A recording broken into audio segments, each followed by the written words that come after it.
history and the deadliest nightclub fire in the country's history. It was 1942, the weekend after Thanksgiving, right here in Bay Village, and the club was hosting more than double its occupancy limit. The Grove, as it was known, was one of our city's most popular nightclubs.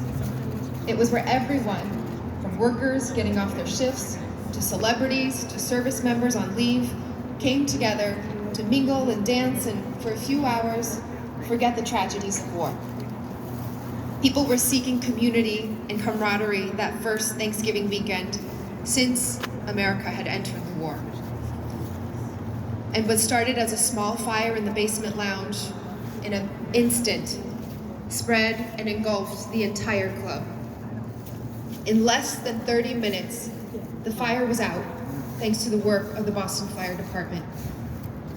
Their response time that night prevented a worse tragedy, but already nearly half of the Grove's patrons lost their lives. We're here today to break ground on a memorial that honors each of them. I'm grateful to the Coconut Grove Memorial Committee for working tirelessly to get this memorial established, to all of our teams at the city who have helped get this underway, and to the artists at Recite for helping our community create this memorial.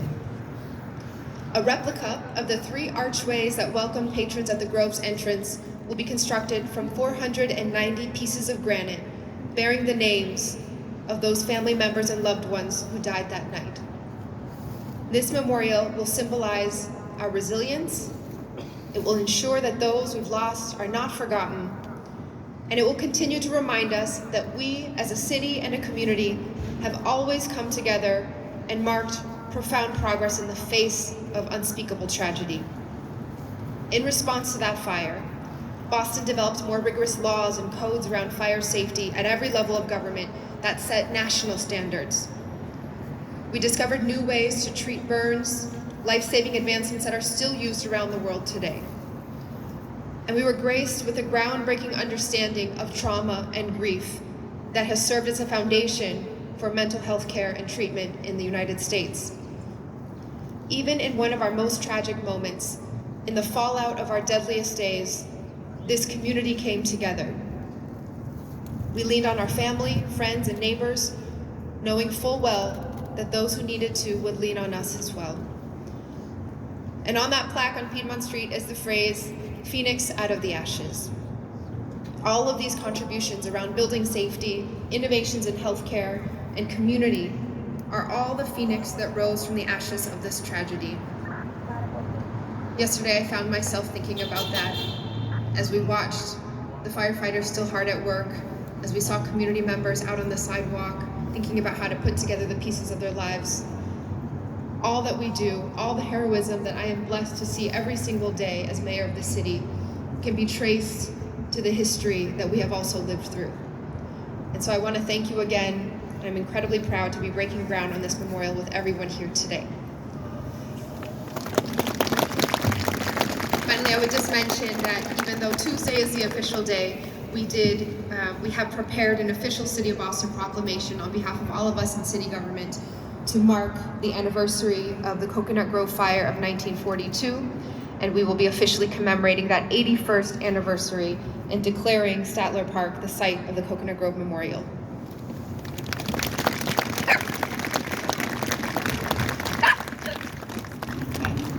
Thank you so much. Thanks for being here. Thank you. I'd like to next introduce another great champion of the memorial and of this great city, Boston City Council President Ed Flynn, who represents Bay Village neighborhood since 2017. Thank you, Paul. I'm honored to be here with my colleagues in government, as Mayor Wu mentioned, Councilor Erin Murphy.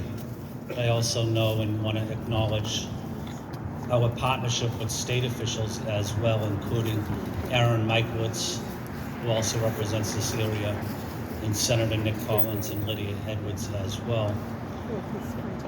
Honored to be with my parents, with the members of the committee, the Boston Fire Department, and with mine and with Mayor Wu's constituents right here across the street at South Cove, which is a large Asian community that we're both proud to represent. I wanted to say that this horrific fire had a tremendous impact, certainly on the families, but also on the city.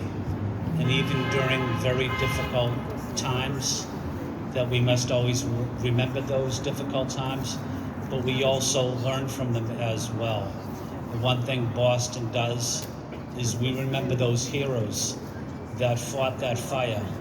The men and women of the Boston Fire Department, the servicemen, the medical community, always giving back, trying to make things better for the survivors, for their family. So out of that terrible day when we lost over almost 500 people, we also acknowledge the incredible heroes that were among us that saved so many lives and continued to help build this city from that tragedy that Boston experienced. So just want to say thank you to the committee, thank you to the Boston Fire Department, the military personnel, and the medical community that was on scene, who did heroic work as well. Thank you.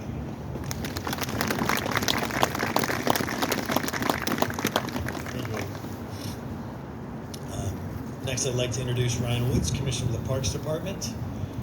Ryan has served as Parks Commissioner since 2019 and is a veteran of the Parks Department since 2007. And he is a great asset to our city. Ryan.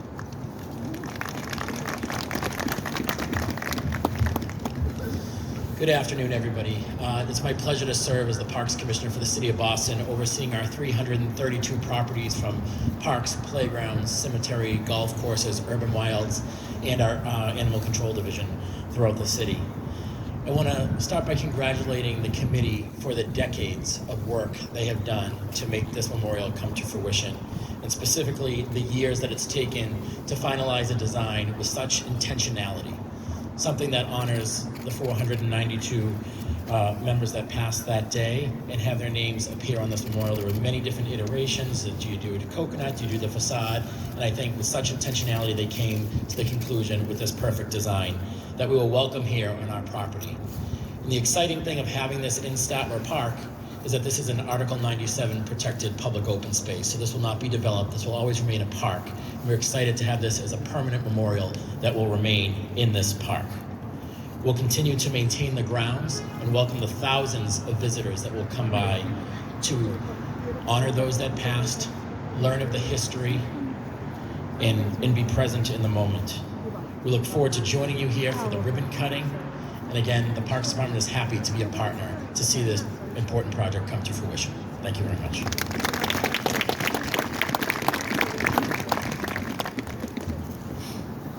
Thank you, Ryan. Next, let me introduce Boston Fire Commissioner Paul Burke, a 32-year veteran of the Fire Department who served as the Fire Commissioner since 2022.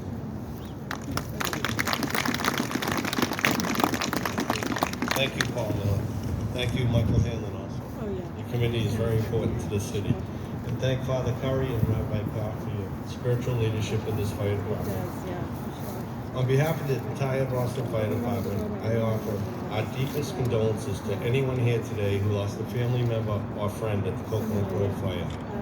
No other fire in the history of our city has had such a lasting impact, not only on Boston, but also on the entire country. The death of 492 people in one fire is almost impossible to comprehend. That is why today is so important, because we are here to mark the groundbreaking for this monument to honor those who lost their lives in this tragic fire. This monument ensures those lives lost will never be forgotten. The passage of time does not lessen the loss of the 492 people. It is still unthinkable today as it was back then. As a city, we rallied behind the survivors when the tragedy happened, and with this monument, we will forever keep their memory alive. This is how the night took place as described by a fire chief's report. Quote, the weather outside was clear and cold with a temperature of 28 degrees. The show was about to begin in the main dining room. There was approximately 1,000 patrons in attendance. At around 10:15 p.m., the fire started in the Melody Lounge located in the basement of the establishment. Within 2 to 4 minutes, the fire appeared in the street-level lobby. It was described as a rapidly traveling ball of fire. Most of the lights in the club went out immediately upon the appearance of fire. This fact, coupled with the appearance of smoke and flames and the shouts of fire, produced great confusion. End of quote. The Boston Fire Department performed admirably that night, as they do every day. But because of what happened at the Coconut Grove, with the locked and blocked exits, flammable decorations, the lights going off, and more patrons than the occupancy was allowed, our department began to aggressively put more focus on fire prevention and education. We now start in elementary schools with fire safety awareness programs. We also visit elderly housing facilities and educate the residents in fire safety procedures and how to practice safe cooking habits. I believe these fire prevention education programs have created a safer city and prevented a tragedy of this magnitude from ever happening again. Because of this fire, our department has a team of fire inspectors assigned to inspect nightclubs. They work nights and conduct surprise safety inspections at nightclubs throughout our city. Those inspectors check for overcrowding. They make sure the exits are not blocked and are visible for all to see. They also test the emergency lighting to make sure it goes on when the electricity goes out. We also review all building plans for all new nightclubs and any renovations to proposed existing clubs. We have the authority to shut down any establishment where we find fire code violations. The material that covers any walls, if permitted, must be tested for flammability by our department chemist, and the nightclubs all must have fire sprinklers.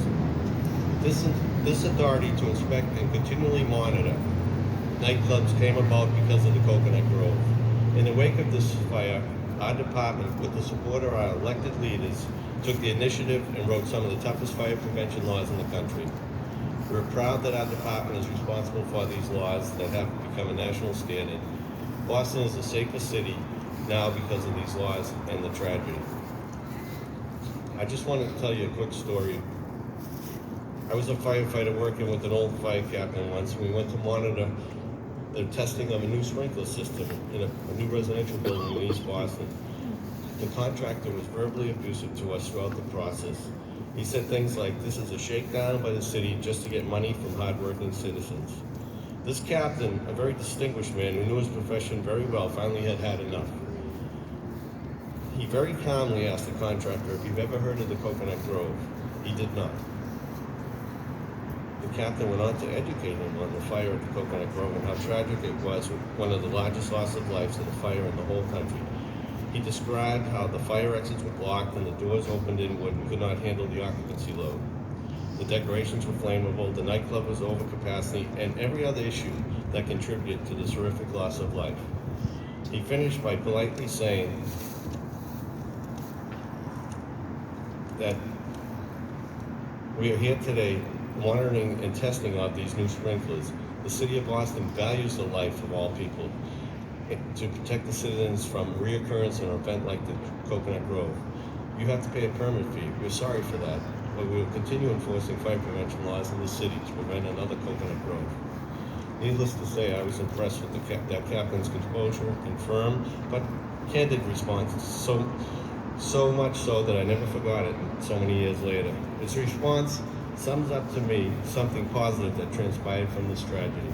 We will never know how many people's lives have been saved because of the fire prevention laws that were enacted due to what happened at the Coconut Grove on November 28, 1942. I'd also like to mention that the Coconut Grove fire happened 2 weeks after another tragic fire. On November 15, 1942, the Boston Fire Department lost 6 firefighters killed fighting a terrible fire at the Luongo restaurant in East Boston. Please keep them in your thoughts. As individuals, I believe a way to honor the lives lost at the Coconut Grove is to practice fire safety routines in everyday life. As your commissioner, I ask you to be aware of your surroundings while in public. Identify all the exits. Statistics show that most people, while in a public place, tend to exit the same way they came in. That may not be possible during an emergency. Increase your situational awareness Know all your exits. Those few minutes of preparation can save your life during an emergency. I'm proud to lead a department that has served this city with so much dignity and honor over so many years, not just in fire suppression, but also in fire prevention. I once again offer our deepest condolences for the people's lost lives 81 years ago, just a few blocks from here. This monument is another way we as a city continue to heal and remember the lives lost. I'm honored to be here, and I look forward to coming back next year when the monument is completed. Thank you.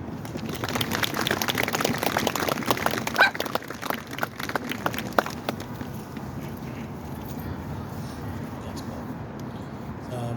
Let me now introduce Dr. Barbara Paremba, Professor of Nursing at Salem State and a leader at the Friends of the U.S. Cadet Nurses Service.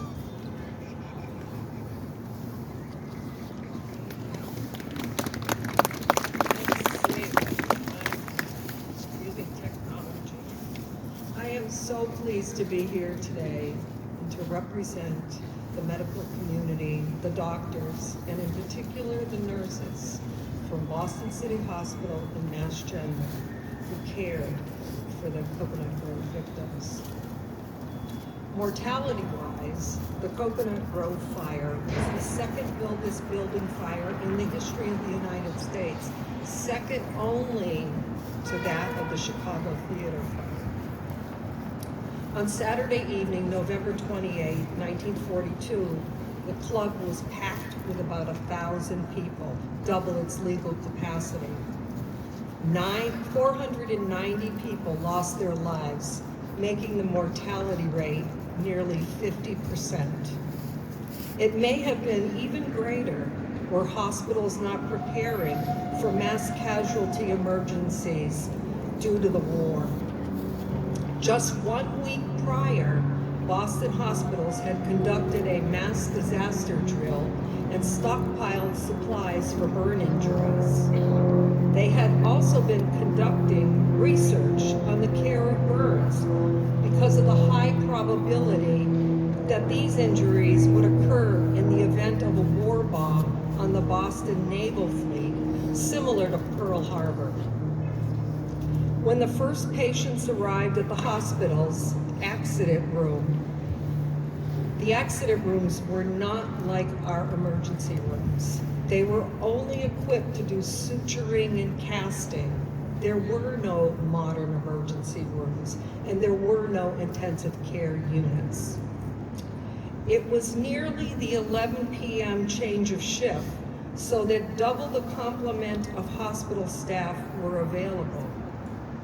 Since nursing students lived at the hospitals, they were swiftly mobilized, and also all the off-duty personnel and volunteers were called. Over a 75-minute period, Boston City Hospital received 429 patients.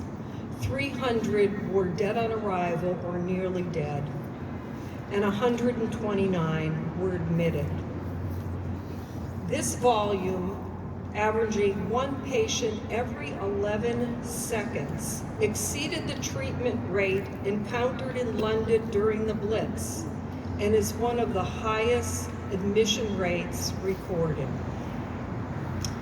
Mass General received 114 patients, 75 dead on arrival, 39 were admitted.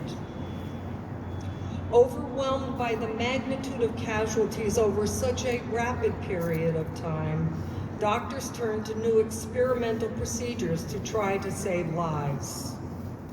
Of those admitted, nearly 80% survived their very critical burn wounds and pulmonary injuries. This required not only days, weeks, months, and in one case, over a year of hospital medical care and intensive nursing. The success of these practices would soon be used to treat war casualties as well as civilian victims at the Harvard Circus Fire in 1944. These significant medical advances include the life-saving advances in burn treatment, such as surface mapping, surgical management, infection prevention and control, including the first ever use of penicillin in the civilian population, plasma and fluid replacement, respiratory trauma management, and the development of specialized nursing burn units. Advancements also in the understanding of survivors' guilt and grief and treatment for what we now know as PTSD, post-traumatic stress syndrome, was experienced not only by the caregivers, but also the victims. And again, the caregivers who saw the suffering, and many who suffered for years. And finally, advancements in emergency triage and disaster planning and management for mass casualties. If there is a small silver lining to this tragedy, it is that these advancements would go on to save thousands and thousands of lives. May these medical achievements be remembered as a legacy to the victims of the Coconut Grove fire. Thank you.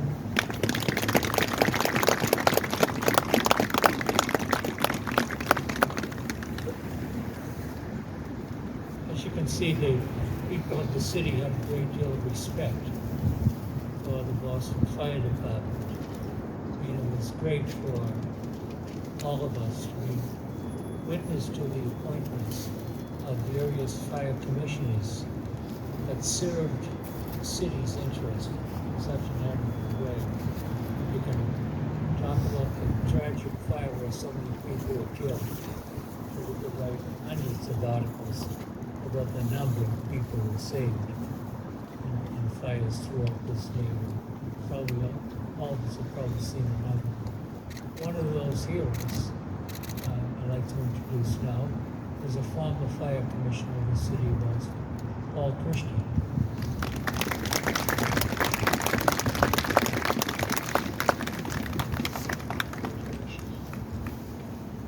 Thank you, Ambassador Flynn. It's an honor to speak at this occasion. I know this has been quite a while in the coming. I've been asked along the way by different people, why wasn't this done sooner?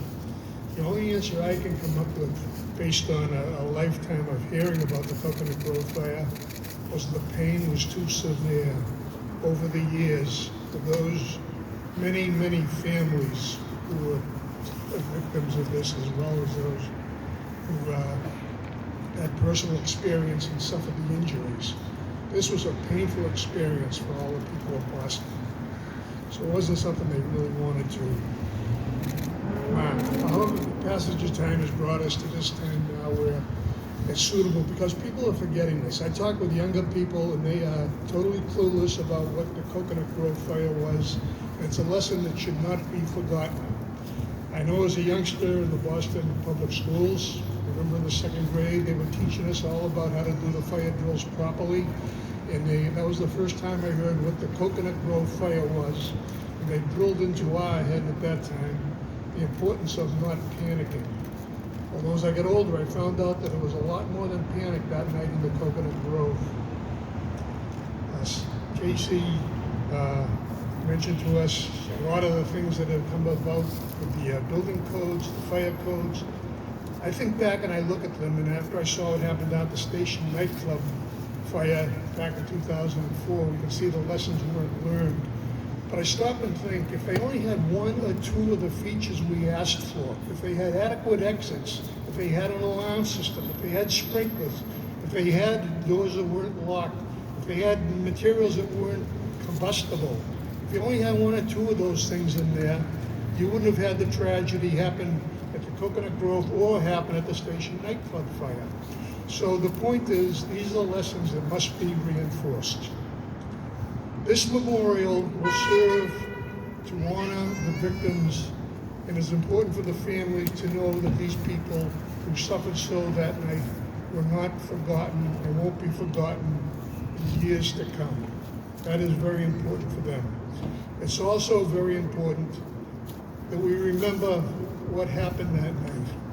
How the city came together, first responders, the fire department, the police department, Boston City Hospital, the Mass General, Chelsea Naval, all the medical institutions, the military installations around the city of Boston.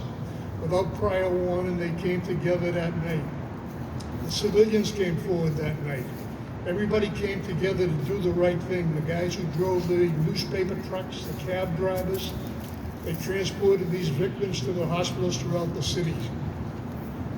It was a real exercise in the wonders of how the better angels in us can come together when we have a terrible disaster take place. It's too bad it takes a disaster or something of this scope and tragedy for us to react as real human beings and care for one another. But that is the case, and it took place then. It took place the day of the Boston Marathon bombing. It took place during the blizzard of '78. It's taken place during other times. So we all know that we have that capacity within us. Just to reflect back, in November 1942, what was going on in the city of Boston. We all know we were a year into World War II. As was mentioned earlier, there was a fire almost 2 weeks earlier in East Boston where 6 Boston firefighters were killed. 45 were severely injured. One of them amongst the severely injured was John B. Stapleton. He was the captain of Engine 26, the father of future Fire Commissioner Leo Stapleton. He had a fractured skull. The night of the Coconut Grove fire, he was in the Boston City Hospital. Leo Stapleton told me he went in to visit his father the next day with his family. And the father who was in the hospital said something bad must have happened last night. There was an awful commotion in the hospital all night long. He recovered from his fractured skull, returned to duty with the Boston Fire Department, and went on to become chief of the Boston Fire Department. His son became fire commissioner, and now third generation firefighter John Stapleton is now with Engine 42 in Boston. Over the years, though, I've come in contact with a lot of people visiting in this city who wanted to know more about the Coconut Grove. We've had visitors from fire services in Dublin, from England, from Australia. I had former fire commissioner of New York City, John O'Hagan, visiting in Boston. They all want to see the same thing. They had to come see the site and see what happened at the Coconut Grove. Most of them are amazed at the small size of what the club was. If you read about what took place there and the number of people who were actually in there, it's amazing that it was quite small.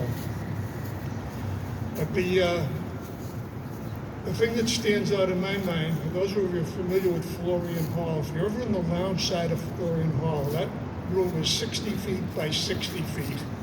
That is the size of the main dining room at the Coconut Grove. Just if you're ever in there, just look at that. And that is where there were over 500 people on that particular night. Getting back to the fire department. It was 2 weeks earlier we lost 6 firefighters, 45 in critical condition in the hospitals. The mood in the Boston Fire Department was very somber. On the night of November 28th, the blocks come in at about 10 past 10, right behind us here, a car fire just up where that parking garage is. The companies responded, 4 engines, 2 ladders, a rescue, the district and deputy chiefs, and they were there. Small fire in the back seat of a car. They took care of the fire. The companies were just getting ready to make up and return, and someone noticed the fire down here, smoke coming out of the Coconut Grove. At the same time, calls were starting to be received in the fire alarm office for a fire at the Coconut Grove. These companies responded, got in there first. Immediately they started running the hose lines onto the Broadway side, Sherman Street. The other companies were coming in on Piedmont Street. The firefighters started breaking open the doors. The engines were running the hose lines in to cool down the atmosphere so the firefighters could make entry. They saw what they were faced with immediately. On the Piedmont Street side, they had revolving doors. They had a door that was jammed locked. They forced them open and they started removing the victims. The firefighters later reported their hands were getting burned. They had scratch marks on their legs from people trying to grab at them, the victims trying to get out. This was happening on the Piedmont Street side. On the Broadway side, firefighters were faced with glass block windows. They couldn't smash them, but they were able to get through the doors, run hoses into that side. On Sherman Street, they had better success. They were able to break open the windows there and get quite a few victims out of there. So the point is that the firefighters that night made a tremendous amount of rescues, and I firmly believe that they held down the number of potential victims.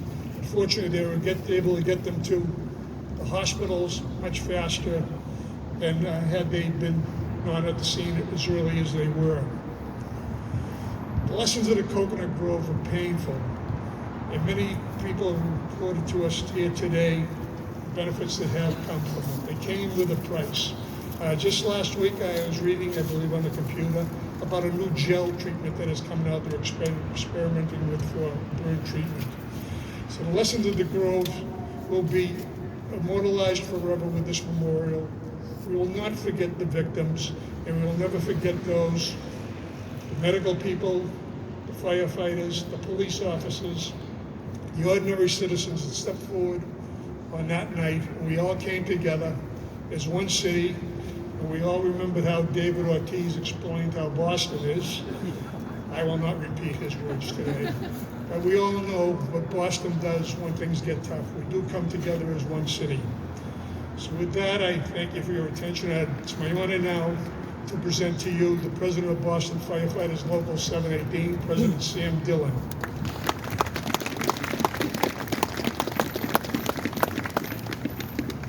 Good afternoon, everyone.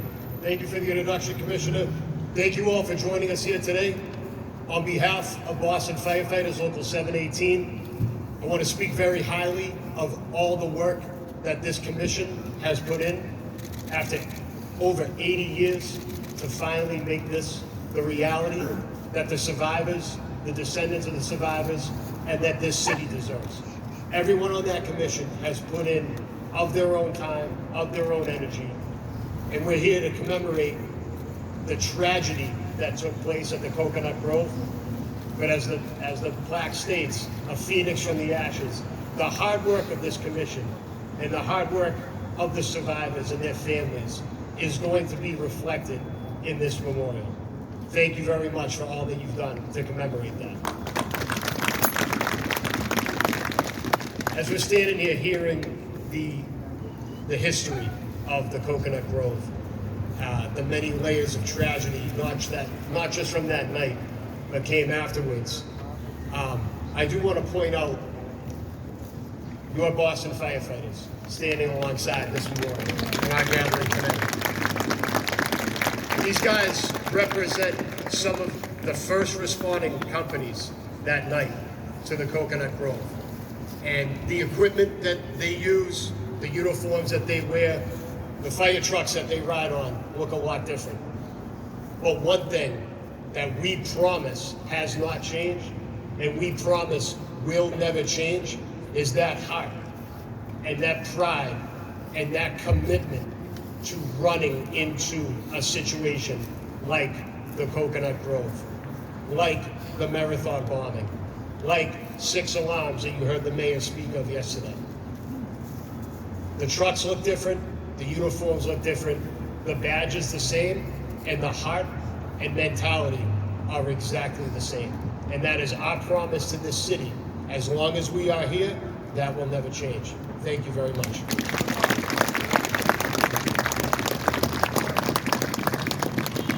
Thank you, sir.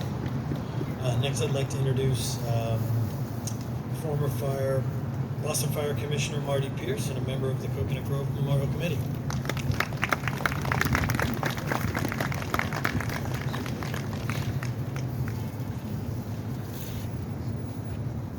I know you people are dressed for the weather, but I'm going to be quick. I want to first of all say my special thanks to Mike Hanlon and the late Ken Marshall, who have taken the lead and played a major role in getting the Coconut Grove Memorial to this point in the design and construction phase for this worthy memorial. Today we pay our respects, like the previous speakers have said, to all who were victims of one of the deadliest fires in our nation's history. And to the survivors, the families, the friends who were deeply touched forever by this devastating tragedy. No person was untouched on that November night 81 years ago, because everyone knew someone who was killed, injured, or survived. Despite the new codes, local and state ordinances, fire prevention regulation efforts, and the benefits of new technology, we still remain victims of indifference and neglect. Even though the fire and building codes have improved, they are only effective if people follow them. The Kentucky Supper Club fire in '77, where 165 people died, the New York Happy Land Social Club fire in 1990, where 87 people died, and the Station Club fire in West Warwick, Rhode Island in 2003, killing 100 and injuring 230 people, prove beyond a reasonable doubt that tragedies in places of assembly can and do still occur. As firefighters and for public safety officials, our challenge has always been to deal with the mistakes of society and to respond to save lives and property, usually under very chaotic and very worse conditions. As this memorial now enters the design and construction phase, I believe that all victims, families, and friends, though bound by loss, truly believed in the establishment of this memorial and would have found a deep and quiet honor in having their kin remembered and their lives commemorated in a place of permanence for generations to see and learn. In the aftermath of all great disasters, this horrific tragedy resulted in changing forever the fire safety laws throughout the country and introduced remarkable new medical advancements in the treatment of burns, smoke inhalation, infections, and the use of penicillin and more. 81 years have gone by. A generation has passed since that fateful night, when in less than 12 minutes, 490 lives were lost and scores were injured. We remember today the lessons learned, and to borrow from a quote, let me just say, those who cannot remember the past are condemned to repeat it. Thank you for your time.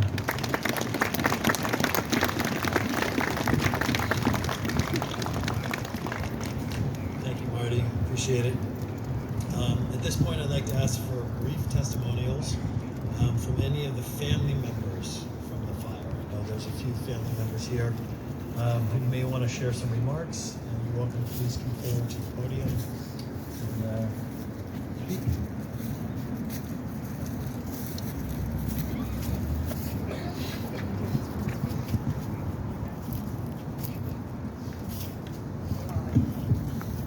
Thank you for allowing me to say a few words. My mom is one of the last living survivors of the fire. Joyce Spector. She's 99 years old now. She can't be here in person, but I felt it was important she be represented at this gathering.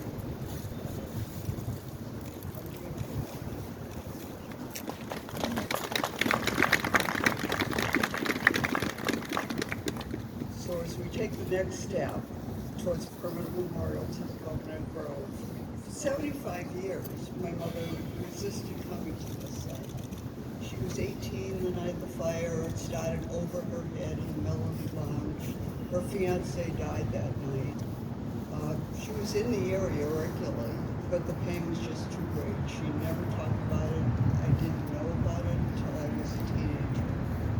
Now with this memorial, all the people who lost their lives and those who survived and all of their loved ones will have a place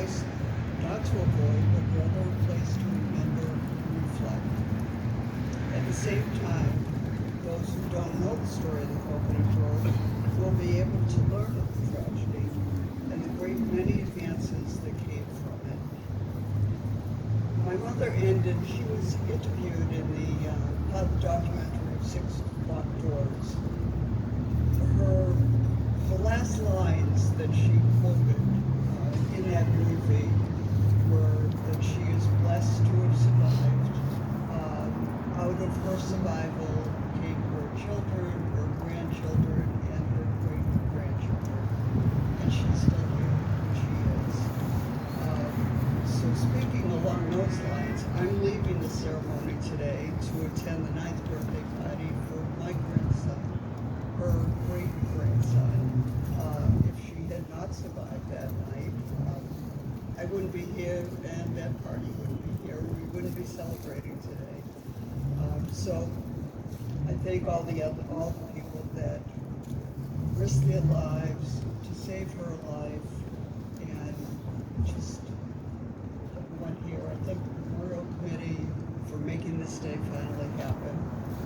We look forward.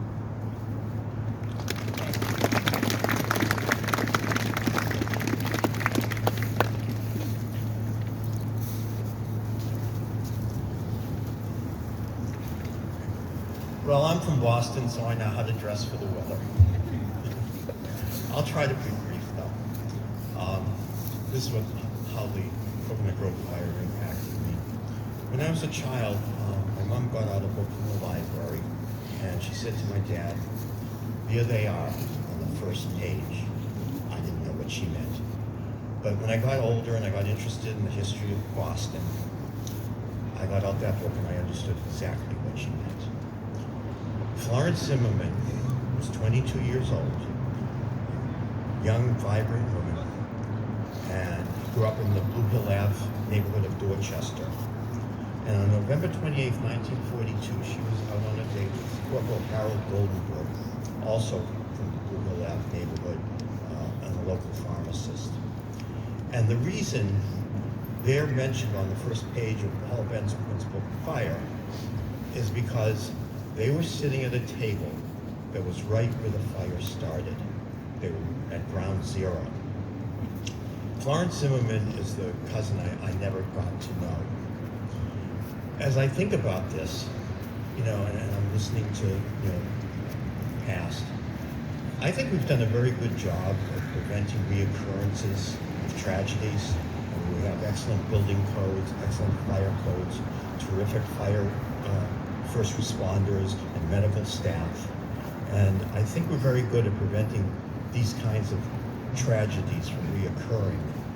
What concerns me, the takeaway for me, is that we need to be vigilant and prepared to prevent future tragedies that have never occurred, because those are the ones that could cause us even more harm in the future. Thank you.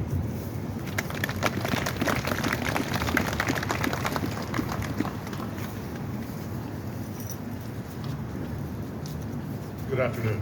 My name is Jim Cavan. I'm a proud member of the Memorial Committee.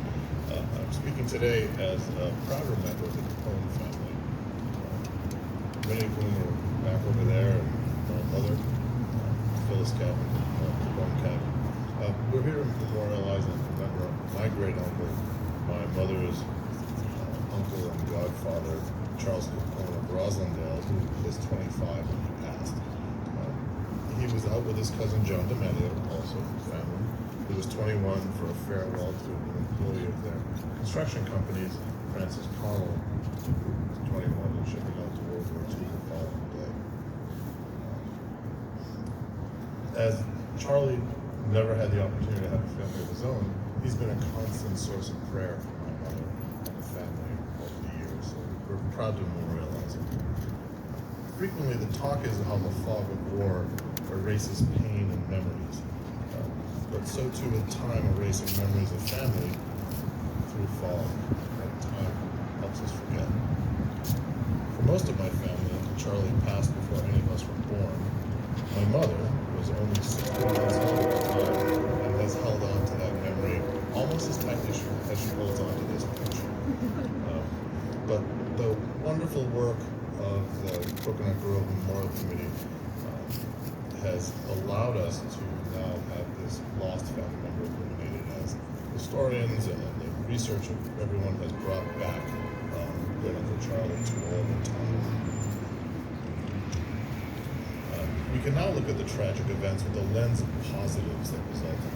Global fire code standards and a novel of medical burn therapies that are used today, as have been spoken about. We mourn the 490 lost, but cannot calculate the souls saved by the lessons learned. That's the message my family and I hold on to. This event cannot be marked without calling out the limitless bravery of the Boston Fire Department, facing an event beyond which they should have been asked and serving with the greatest of honor and distinction. As well, the doctors and nurses of Boston's hospitals, who, as it's been mentioned, likewise never stopped and created, out of desperation to aid and save lives, treatments that have continued to go on to save so many. Thank you to the City of Boston, to Mayor Wu, for the ongoing support, and thank you all for not letting this event be lost to the fog of history. Thank you.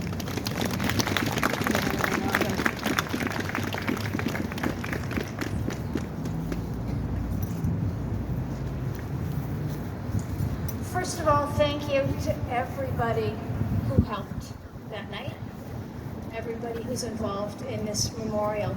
I have connections on both sides of the story. My mother, Cleo Lambridas, was in the Melody Lounge with her boyfriend, Fred Brook, and they both survived the fire with injuries. And my father, Dr. Richard Webster, was a resident in the burn unit at the Mass General Hospital that night. And they wouldn't meet for a few years after the fire, but both sides of my family were involved in this. And my mother never spoke about it, like many of the other survivors.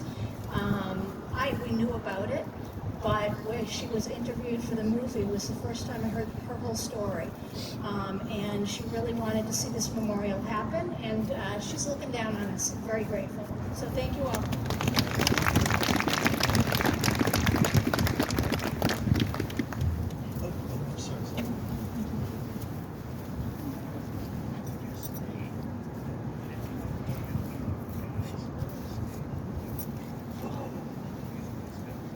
Hi, my name is Paula Gill Alexander, and my parents, John and Margaret Gill, were survivors of the fire. I was a little late to the trade on the South Coast, and I don't know if anyone mentioned that it was a big victory for the BC Holy Cross camp, but BC lost. They went on to victory in other games, go Eagles, and my parents, my mother was only 27 years old, 3 small children at home. If you're guessing, I wasn't born at the time. I came several years later, and we had a family of 8 children. And my father saved my mother and several other people in their home. They got trampled on when they were trying to get out. And my father had the presence of mind to ask the busboy how we got out at night because the doors were all locked as well. I don't have a picture of him, but he's at the end of 6 locked doors being interviewed in the hospital. His name is John Gill. And my mother miraculously was battered a little, but able to go home after the days. We were contacted by a fire department for I think the 50th anniversary, and someone else had reached out to us about an HBO documentary in 1982 where my father was in the newsreels.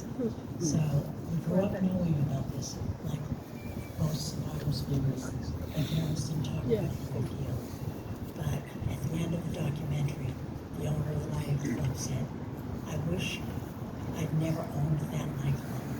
And all my father said was, "I wish there'd never been a fire." Thank you.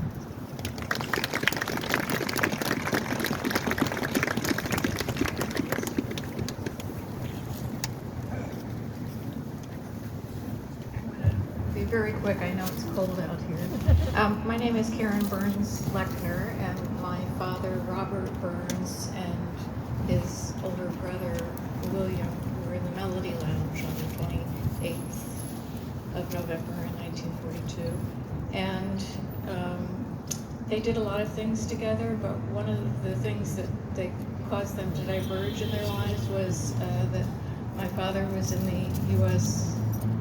Air Force, the Army Air Force, and my Uncle Bill joined the Navy, and they were born and raised in Philadelphia, but happened to be in Boston at the same time, doing coursework for the military for their respective specialty fields. And so they decided to come to the Coconut Grove that night.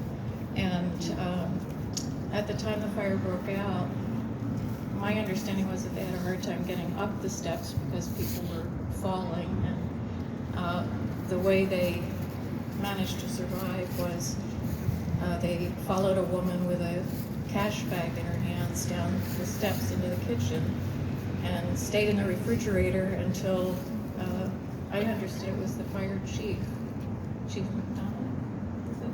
McDonough maybe, that got them out. My father ended up at Mass General. He was one of the members of the burn study that they did at Mass General, and my uncle was given last rites out on the pavement and went to, I think, Boston City Hospital. And during the aftermath with both of his sons in the hospital, different hospitals, my grandfather took the train up from Philadelphia to visit and did a side trip to the Coconut Grove fire scene and fell injured in I think he sprained or broke his ankle and ended up at Boston City Hospital. So there were 3 burnsmen in different hospitals at the time. But the thanks and gratitude that we have for the firefighters and the first responders of all kinds, including the pedestrian rescuers and medical personnel, is that my father went on to serve in the military, my uncle went on to serve in the military. They both got married, and I'm the third of 8 children, and my Uncle Bill had 11 children. So there's a big family tree of gratitude to the first responders of the Coconut Grove.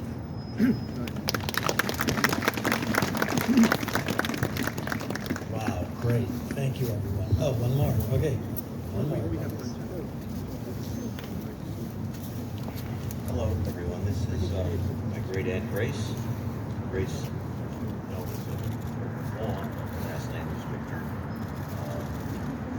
I drove up with her from New York a short time ago. I wanted to be present to honor her memory and recall the beauty that she provides by playing piano and singing Irish songs, and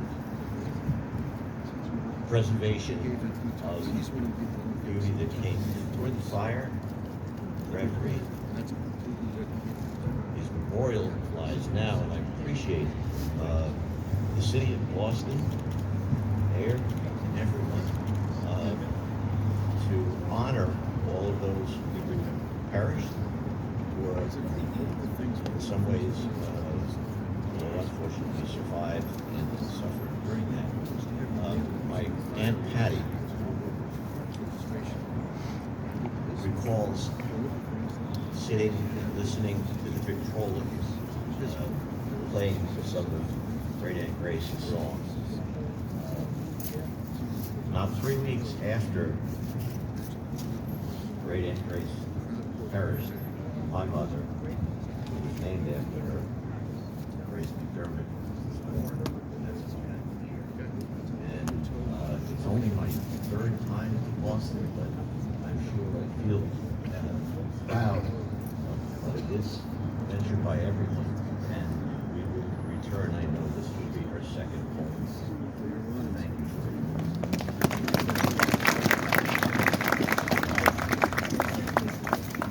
Wow. Well, thank you to all the family members. You're the reason we're here. And let us do tribute to all your family members. Thank you so much. So I'd like to thank Mayor Wu, Ambassador Flynn, City Council President Flynn, who's our guest speaker, and all the Coconut Grove families. We look forward to seeing you again next year, right here in Statler Park for the unveiling. It'll be sometime after Labor Day in September, we're hoping. Check our website, coconutgrove.org, for news and updates. Make sure that we have your contact information. There's some notebooks circulating around with iPads, I think. We're all headed to MJ O'Connor's pub afterwards to continue the conversation. You're welcome to join us.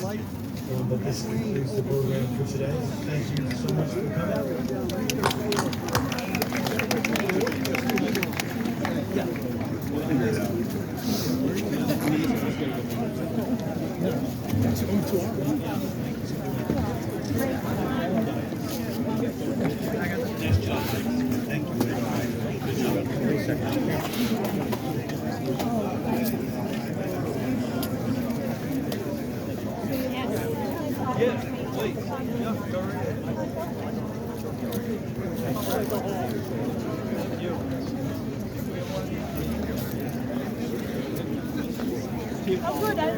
Oh, good.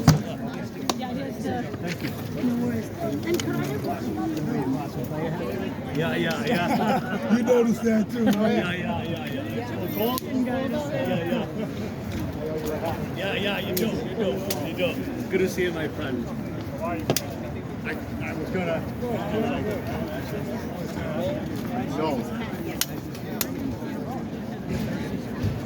I saw you go over there. I'm like, I bet. Okay. Good to see you. My car's this way.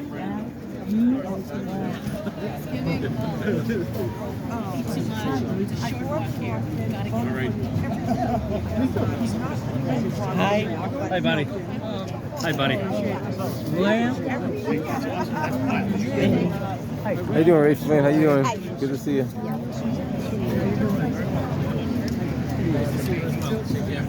It is 7:05, right? 7:05. Can we talk Monday?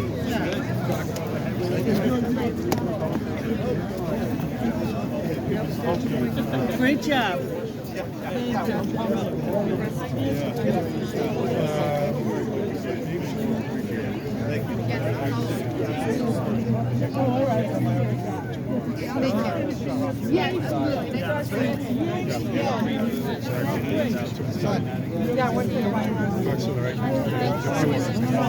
Joe, we'll see you, Joe.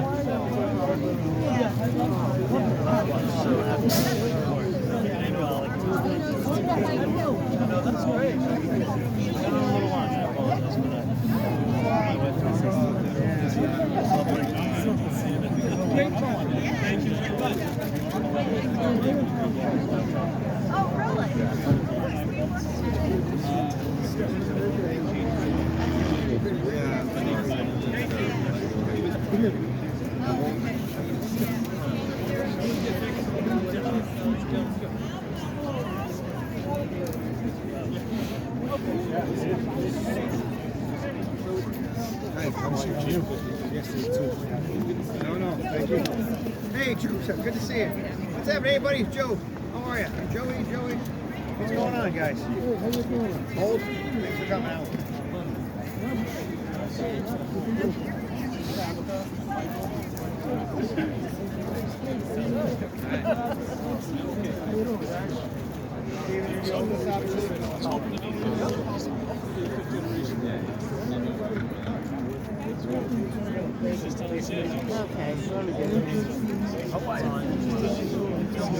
Are you ready to the state of Kentucky?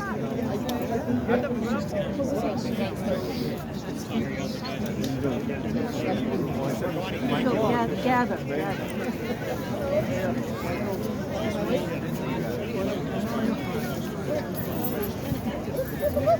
Switch together. Oh, there you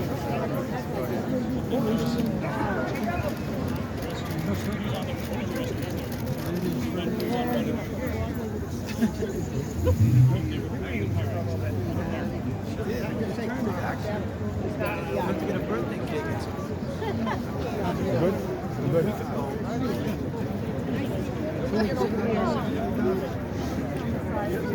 Wait a minute, one more.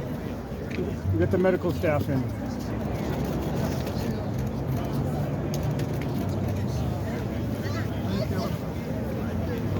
Dancing link? Aye. I think we're out of here too. Although this wasn't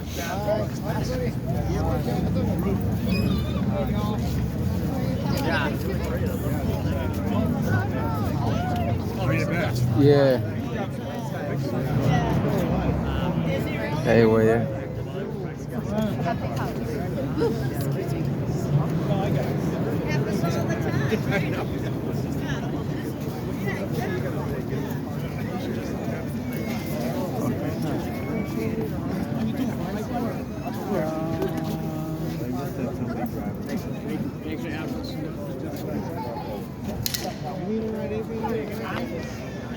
How's it going? 11, 12.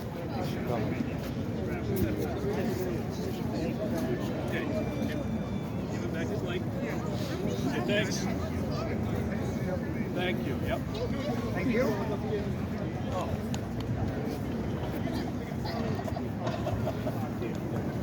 All right. You guys ready to go? Yeah. Thanks for coming out. Home to Spot Coco, maybe? No. Yeah, right before it. Oh, before the break? Yeah. Before you go? No, it's after you go. It's No, it's before it. It says the Rotary thing. I know, it's the C Street.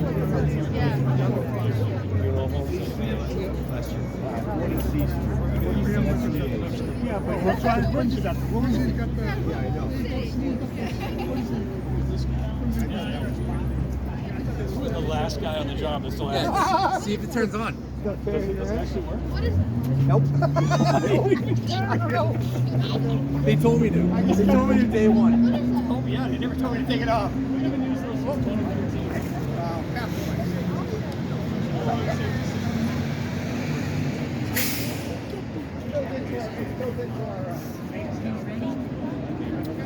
Ready? Okay, here we go.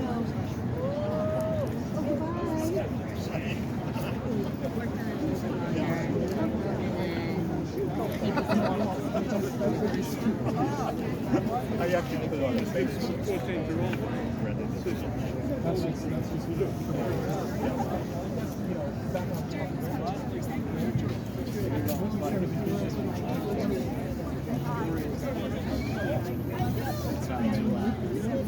Commissioner, how are you? Good to see you. Excellent effect.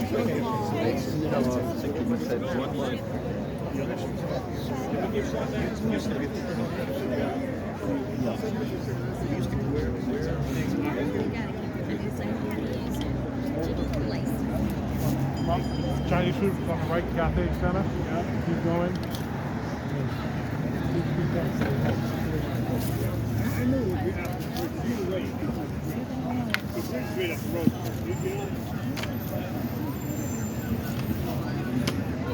Thank you.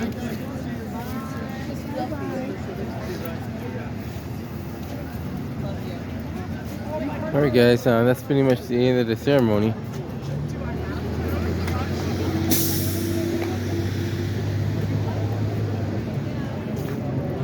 Alright guys.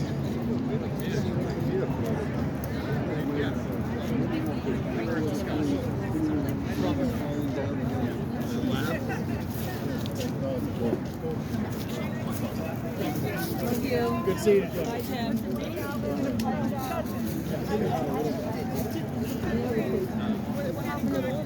He died.